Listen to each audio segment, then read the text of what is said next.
নারী এবং পুরুষ ক্রিকেটার্সদের মধ্যে যে ফ্যাসিলিটিস নিয়ে বৈষম্য, যে সব সময় আমরা দেখি যে পুরুষ ক্রিকেটার্সরা প্রাধান্য পায়। সো এই বৈষম্যটা দূরীকরণেও কাজ করতে হবে। এটা হয়তো 3 মাসে আমরা করতে পারবো না, আগামী নির্বাচিত যে বোর্ড আসবে আশা করি তারা এইদিকে তাকাবে।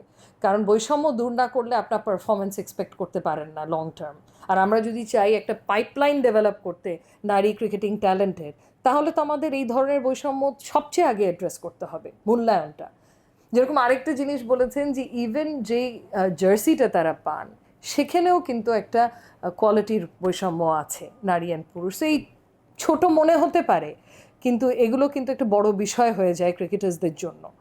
সো এগুলোর দিকে আমরা তাকাচ্ছি, এটা একটা তুলে ধরেছে। তাছাড়া এই যে হয়রানি যেটা হয়েছিল গত বছর, ওনারা এবার তুলে ধরেননি, কিন্তু এটা তো আমরা সবাই জানি, এটা তো অনেক প্রচার প্রচারণা হয়েছিল গণমাধ্যমে।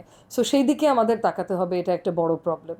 আরেকটা হচ্ছে যে লিমিটেড অপরচুনিটি ম্যাচগুলোর, যে ওই যে ডোমেস্টিকভাবে আমরা যদি বাংলাদেশের অভ্যন্তরীণে আমরা ফ্রিকোয়েন্সি অনেক বাড়াতে হবে, যাতে প্র্যাকটিস করার অপরচুনিটি পায়, যারা ফুললি প্রিপেয়ার থাকে ইন্টারন্যাশনাল ম্যাচেসগুলোতে পার্টিসিপেট করার জন্য। এটা তো ক্রিকেট ধরেন গত বোর্ড তো খুব একটা নামাতেই পারেনি ক্রিকেট ম্যাচেস, তো সেদিকেও তাকাতে হবে। তাদেরকে অপরচুনিটি না দিলে তারা প্র্যাকটিস করবে কিভাবে?